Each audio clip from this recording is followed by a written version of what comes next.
মনে তাই আমাদের ওস্তাদ বলার নাম রেখেছেন বিশ্বদেবের জন্ম বৃত্তান্ত হইতে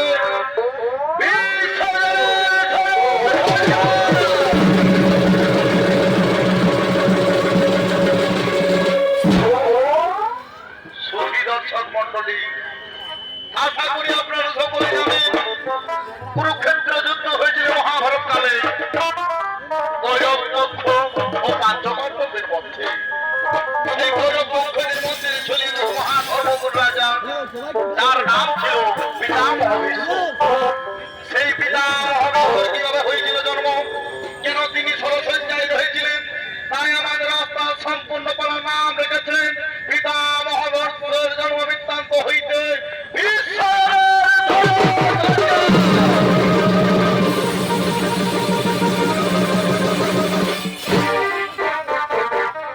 একদিন মহারাজ শান্তনু তার মন্ত্রী সহস্রাবতীকে সঙ্গে লইল নিজের রাজসভাতে আলাপনা বিচার করার জন্য আগমন করতে বলেছে।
জঙ্গলে মৃগ শিকার করতে চলে যাবো।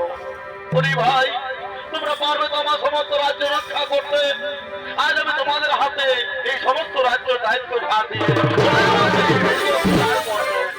মহারাজ, আপনার আদেশ আমরা অক্ষরে অক্ষরে পালন। আপনি নিশ্চিন্তে মনে চলে যাও সেই মৃগ শিকার করতে। আপনি নিশ্চিন্তে মনে চলে যাও সেই মৃগ। ওরে মন্ত্রীগণ, অতি বিলম্ব আর করুন, আমি চলে যাচ্ছি গভীর জঙ্গলে মৃগ শিকার করতে।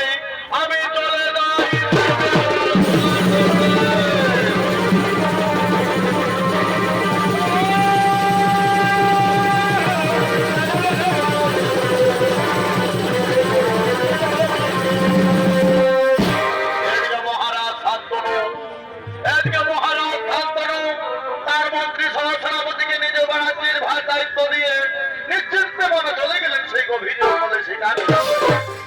আর অপরদিকে দেবী গঙ্গা তার সঙ্গীদের সঙ্গে খেলা করতে করতে সেই যমুনার তীরে আগমন করছে।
তুমি কে? তোমার সত্য পরিচয় কে? শুনবে শুনবে, আমি হস্তিনাপুরের রাজা মহারাজ শান্তনু। আজ বহুদিন বড় আগুনে আত্মা ছিল, আমি এসেছি মৃগ শিকার করতে। কিন্তু হায় ভগবান, আজ আমি শিকার করতে এসে তোমাকে দেখে আমি নিজেই শিকার হয়ে গেলাম। সুন্দরী, তুমি আমার কাছে এসো, আমি আর রইতে পারছি না, তুমি একবার আমাকে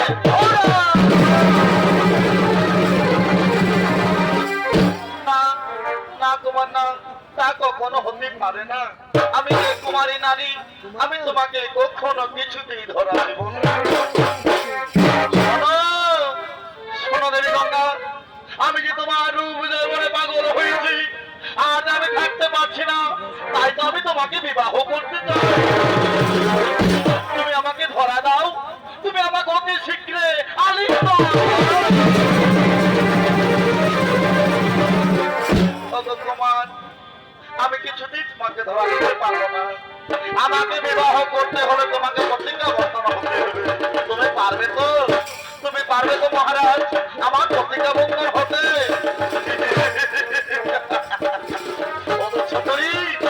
আর তোমাকে বাবার আশায় আমাকে প্রতিজ্ঞাবদ্ধ হতে হবে, আমি তাই করবো। তুমি বলো, তুমি তোমার মনের কথা খুলে বলো, আমাকে কি প্রতিজ্ঞাবদ্ধ করতে হবে?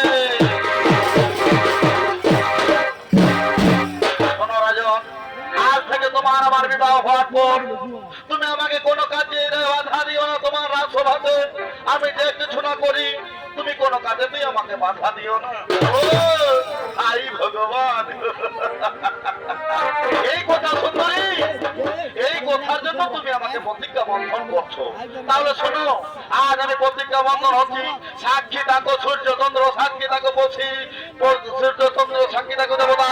আজ আমি প্রতিজ্ঞা বন্ধন হলাম গঙ্গার কাছে। গঙ্গা আমার রাজ্যে যা কিছু করুক, আমি তাকে কিছুতে বাধা দেব না, বাধা দেব না, বাধা।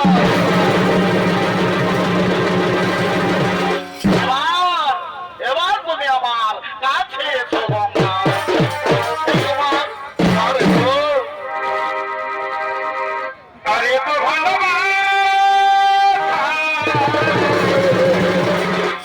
আমার কাছে এসো বিয়ে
হবে, কিন্তু আমি যে সজনে সগুনে তোমাকেই ভালোবেসে ফেলেছি। তুমি আমাকে কথা দাও, তুমি আমাকে ছেড়ে কোনোদিন পালিয়ে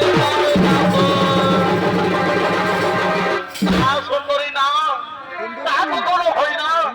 আজ আমি তোমাকে মন প্রাণ দিয়ে যখন ভালোবেসে ফেলেছি, আমি তোমাকে কোনোদিনও ছেড়ে দেব না।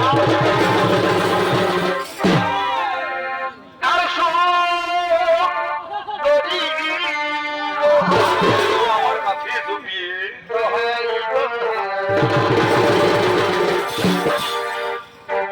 করো না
বেলা মনে ভজন চলার অতি স্বীকৃতি নিজের রাজসভা দিকে বিবাহ করি।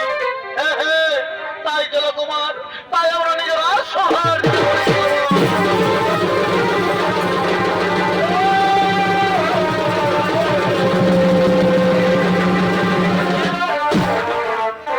এদিকে মহারাজ শান্তনু ও দেবী গঙ্গা তারা নিজের রাজসভা দিকে বিবাহ করলেন। বিবাহ হওয়ার পর গঙ্গা গর্ভবতী হলেন। এক এক করে 7টি সন্তানের জন্ম দিলেন। আর সেই 7টি সন্তানকে লুকিয়ে লুকিয়ে গভীর জঙ্গলে সমুদ্রে চলে বিসর্জন দিলেন। কিন্তু প্রতিজ্ঞাবন্ধর মহারাজ শান্তনু গঙ্গাকে তাকে কিছু বলতে পারলেননি। তারপর গঙ্গা যখন 8ম গর্ভবতী হলেন, 8ম সন্তানের মা হলেন, সেই মতো তার সন্তানকে লুকিয়ে লুকিয়ে গভীর জঙ্গলে তাকে ভাসিয়ে দিতে যেই গিয়েছিল, সেই সময় মহারাজ শান্তনু তাকে বাধা দিয়েছিলেন, বলেছিলেন গঙ্গা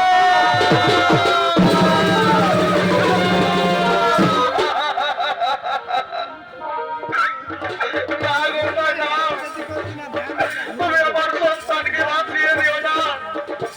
তুমি এক এক করে 7টি সন্তানকে আমার গভীর জঙ্গলে সমুদ্রে চলে বিসর্জন দিয়েছ।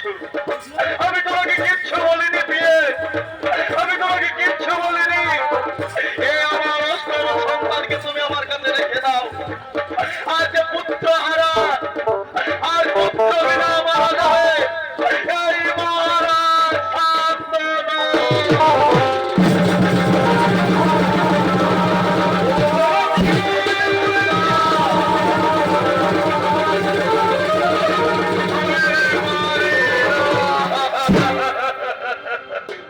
সেই সময় গঙ্গা বলেছিলেন, ও গো স্বামী,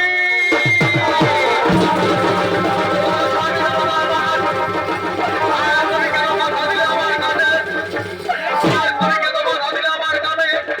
আজ আমি তুমি তো প্রতিজ্ঞাবদ্ধ হয়েছিলে যে আমি যে কিছু না তোমার রাজ্যে কাজ করি, তুমি কিছু না আমাকে বাধা দিবে না।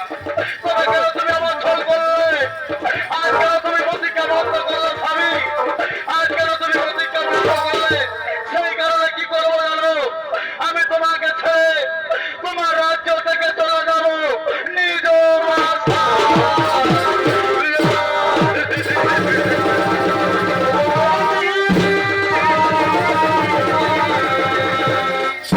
এইভাবে দেবী গঙ্গা মহারাজ শান্তনুকে ছেড়ে গিয়েছিলেন নিজ বাসায়। আর এদিকে শুরু হবে কালকে মহা কুরুক্ষেত্র যুদ্ধ। তাই গৌরব গোনারা বড়জোর বিচার করার জন্য আগমন করছেন। আসছেন দুর্যোধন, দুঃশাসন, কৃপাচার্য, দ্রোণাচার্য ও শক্তি বাবা সুমনে।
কুরুক্ষেত্রের মাঠে।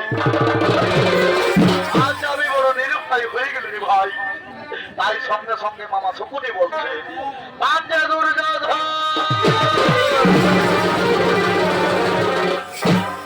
ভাঞ্জে দুর্যোধন, আজ কেন করে তুমি চিন্তার কারণ? আমরা সকলে জানি কালকে শুরু হবে মহাকুরুক্ষেত্র যুদ্ধ। আর সেই যুদ্ধে এমন এক বীরকে পাঠাও যে সেই পঞ্চপাণ্ডবের মস্তক যেমন করে আজ ভৈরব বংশ বিজয়ী হবে। বাবা শ্রীনাথ, কাল থেকে হবে মহাকুরুক্ষেত্র যুদ্ধ। আর আমি তো উপায় খুঁজে পাচ্ছি না। আমি কাকে বলার কালকে সেনাপতি নামে সেই কুরুক্ষেত্রের সঙ্গে সঙ্গে মামা শকুনি বলছে, পাঞ্জে দুর্যোধন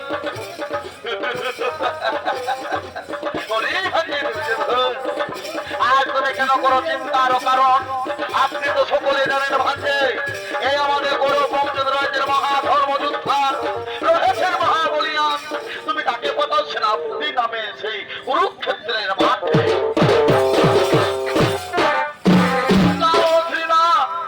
আমি কিচ্ছু ভেবে পাচ্ছি না। আমি কাকে পাঠাবো কালকে সেনাপতি নামে? ভাঞ্জে দুর্যোধন, অতি বিলম্ব করো না ভাঞ্জে। তুমি পিতামহ বিশ্বকে করো স্মরণ, তাকে পাঠাও কালকে সেনাপতি। অতি চমৎকার কথা বলেছ মামাশ্রী, অতি সুন্দর কথা বলেছ। আর আমি বিলম্ব করো না। কোথায় পিতামহ বিশ্ব? এই দুর্যোধনের আশ্রয়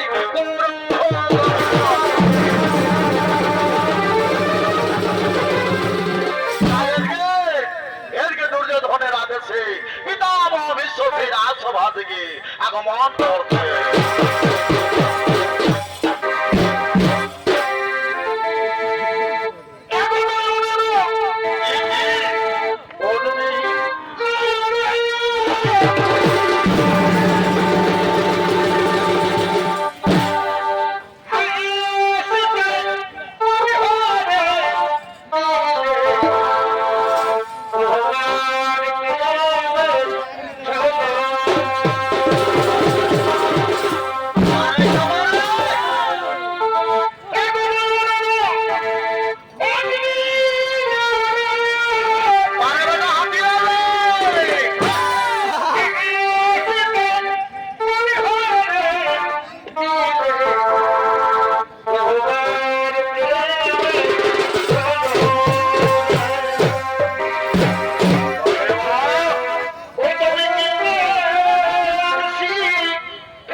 আপনার চরণে জানাই সহস্রটি করতাম। বড় দুর্যোধন, আজকে জন্য কালে আবার করে তো স্মরণ, এবার কাজ করতে হবে আমার। শুনবে পিতামহ, আপনি তো সকলে জানেন কালকে শুরু হবে মহাকুরুক্ষেত্র যুদ্ধ। তাই আমরা সকলে ঠিক করেছি কালকে রণক্ষেত্রে তুমি সেনাপতি নামে গমন করবে সেই কুরুক্ষেত্রের মাঠে। কথা এই আদেশ আমি অক্ষরে পালন করো। শোনো দুর্যোধন, আর আমি বিলম্ব করবো না। কিন্তু জানো, আমি যে তাদেরকে কথা দিয়েছি পঞ্চপাণ্ডবকে প্রাণে মারতে পারবো না। আমি তাদেরকে প্রাণে মারতে পারবো। সঙ্গে সঙ্গে সঙ্গে বলছেন, একই পিতামহ ভীষ্ম, এ তোমার কেমন যুদ্ধের বিধান? তুমি এক মহাকুরুক্ষেত্রে সেনাপতি নামে সেই কুরুক্ষেত্রের মাঠে করিবে গমন, কিন্তু তুমি ওই পঞ্চপাণ্ডবদের প্রাণে মারবে না। তাহলে কেমন তোমার হবে সেই যুদ্ধের সঙ্গে সঙ্গে দুর্যোধন বলছে, না বাবা শ্রীনা, আমি কিছুতেই শুনতে চাই না। বলো পিতামহ, তুমি কালকে সেই কুরুক্ষেত্রের মাঠে করিবে যে গমন সেনাপতি নামে। আমি তাই করিব, তোমরা নিজে নিজে গৃহে করো বিশ্রাম। আমি কালকে চলে যাবো সেই মহাকুরুক্ষেত্রে যুদ্ধে।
শ্রী কৃষ্ণ বলছে, শোনো অর্জুন, এই তো সময় সুযোগ, এবার পিতামহ দোষে তুমি বাদ চালাও।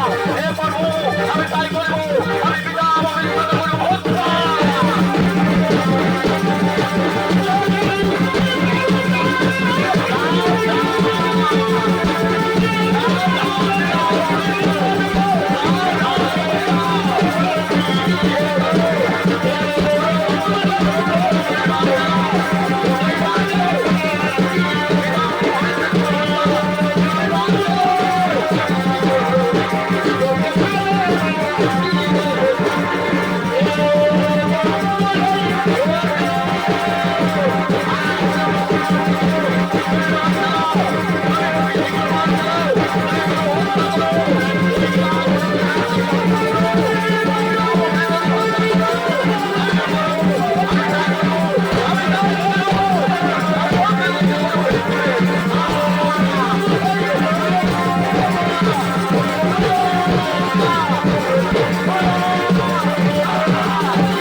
আমি মহাপাপী হলাম, আমি যে পারি না পিতামহ, এই কলঙ্ক সহ্য করতে পারবো না, আমি পারি না।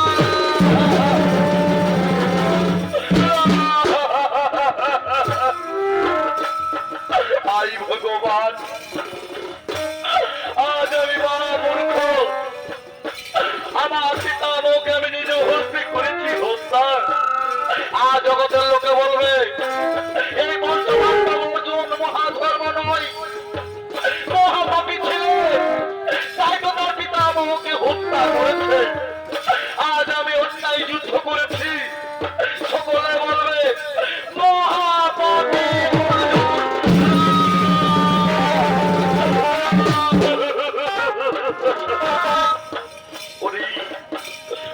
ভক্ত অর্জুন, আর তুমি এইভাবে কেন না? কে বলে তুমি অন্যায় যুদ্ধ করেছো? তুমি করেছো মহাধর্ম যুদ্ধ, তাই তো তুমি আমাকে পরাজয় করেছো। কে বলে তুমি অন্যায় যুদ্ধ করেছো?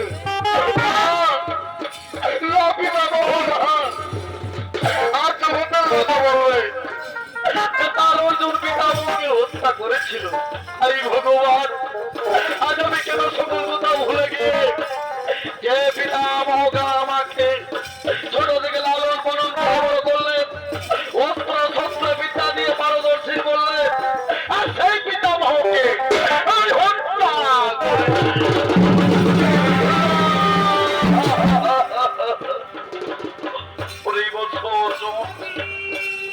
আর তুমি এইভাবে কেন না? তুমি করেছ মহাধর্মযুদ্ধ, যে পক্ষে রয়েছে ভক্তের অধীন ভগবান, সে পক্ষে কখনো হবে না ধর্মযুদ্ধ। আর আমি মহাপাপ কাজ করেছিলাম কোন ধর্মে, তাই তো পরাজিত হয়েছি, তাই তো তোমার মনে আমি সরস্বতী রয়েছি। পিতামহ না, তুমি ওইভাবে বলো না, আজ আমি পারি না, আমি সকল কথা ভুলে গিয়ে তোমাকে হত্যা করেছি। অর্জুন, কে বলে তুমি মহাপাপী? শোনো বৎস, আজ এই কুরুক্ষেত্রের মাঠে আরেক নাম নিয়ে গেলাম আমি তোমাকে। এই পৃথিবীতে সকলে জানবে মহাধর্মযুদ্ধ করেছিলেন বীর অর্জুন, তাই তো তোমাকে কুরুক্ষেত্রে নাম দিলাম মহাধর্মধারী বীর অর্জুন।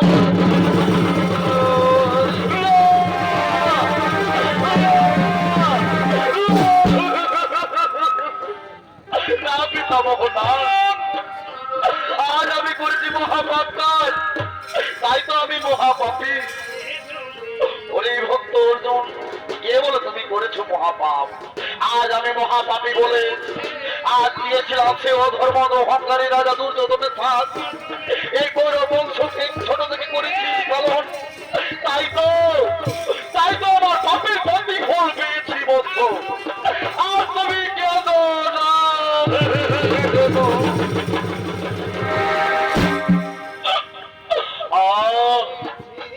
হরি ভক্ত অর্জুন, আজ যে আমি আমার মস্তক রাখছে পাচ্ছি না রে বাবা, তুমি আমার মস্তক রাখার জন্য কিছু উপায় করে দাও। আজ রণক্ষেত্রে মাঠে আমি খুবই ক্লান্ত, আজ আমি যে খুবই ক্লান্ত হলাম। হে পিতামহ, হে আমি তাই করিব, আমি তাই করিব পিতামহ। কোথায় ওরে ভাই নকুল, আমার নাতি দাও, আমার নাতি দাও।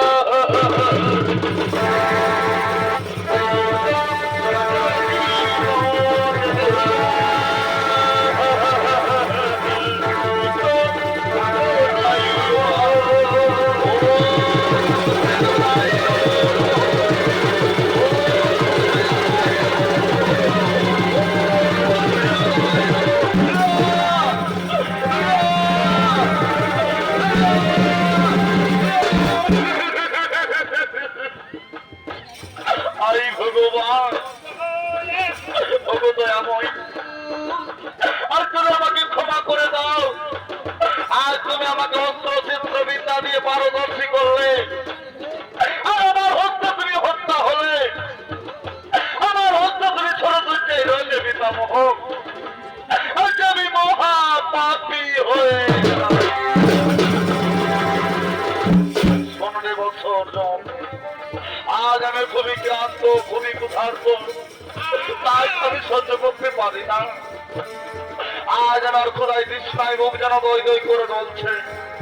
তুমি আমাকে একটু জল পান করাও বলছ, তুমি আমাকে একটু জল পান।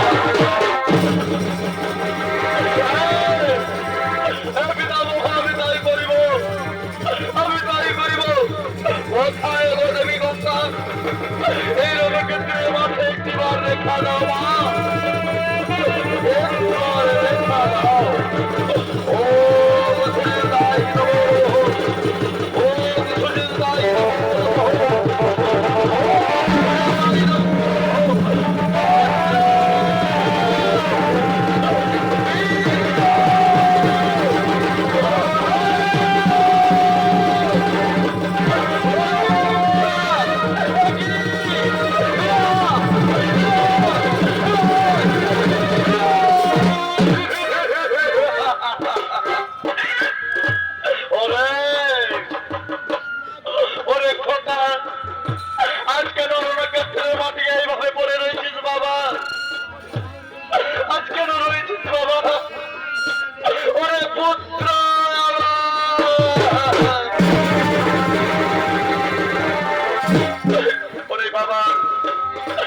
কতদিন পরে আমি তোমায় দেখা পেলাম পুত্র। কেন তুমি এইভাবে কে মারিল?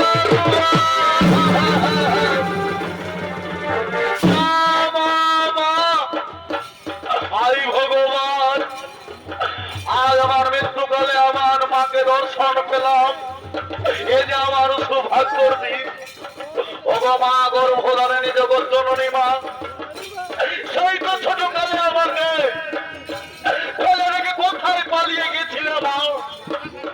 আমি কোনোদিন পাই না আদর যত্ন, পাই না ছোট মায়া মমতা। আজ আমি খুবই কষ্টে আছি মা, আজ আমি খুবই কষ্টে। ওরে পুত্র ভীষ্ম আমার, আমি ভাবি কাঁদিস না বাবা, এইভাবে তুই কাঁদিস না মা। ওগো মা, আজ আমি কোনোদিন থেকে পাই না মায়ের ভালোবাসা, পাই না আদর যত্ন, শেখা মায়া মমতা। দাও না মা, তুমি আমার মস্তকে হাত বুলিয়ে দাও, আর কি শান্তি আমার মায়ের ঘর। আই ভগবান, যদি আমার মায়ের দর্শন দিলে মৃত্যুকালে কেন দিলে?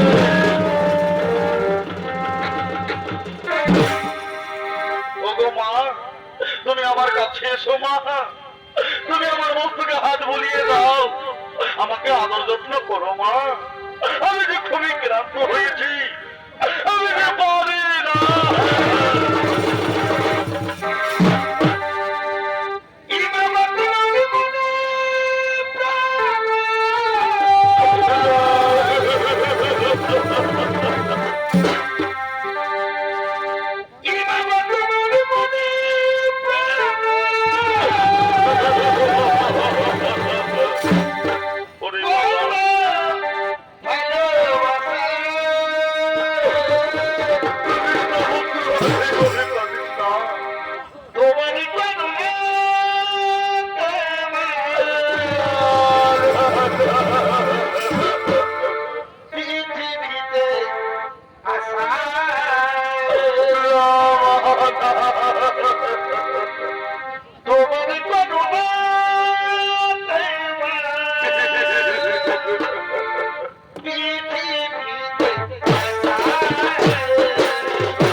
আমার সন্তানকে কেড়ে নিয়েছো, একদিন সেইভাবে তোমার পুত্র তোমার মস্তক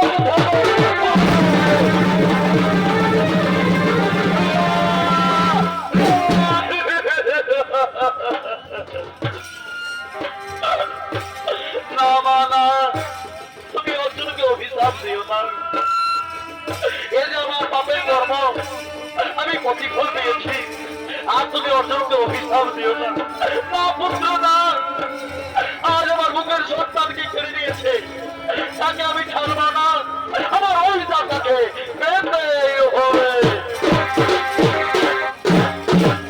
মা মা মা, ওগো মা, আমি যে আর বেশি কোনো হইতে পারছি না মা, তুমি আমার মস্তকে হাত বুলিয়ে দাও, তুমি আর কিছু না আমায় আদর করো মা, আর একটু আদর করো।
আপনার রূপ দর্শন দাও ঠাকুর, আপনার স্মরণ রূপ আমায় দর্শন দাও।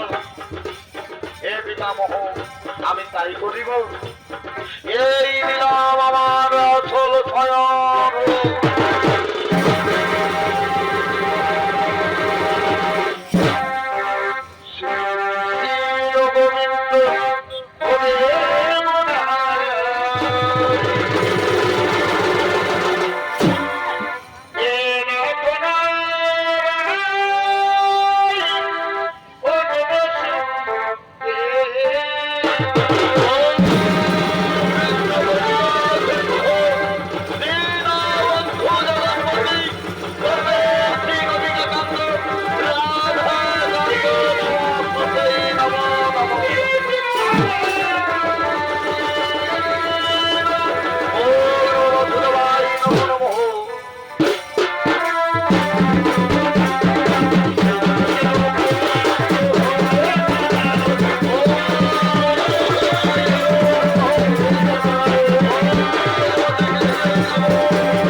নমস্কার স্ট্যান্ডটা নমস্কার নেত্রনাথ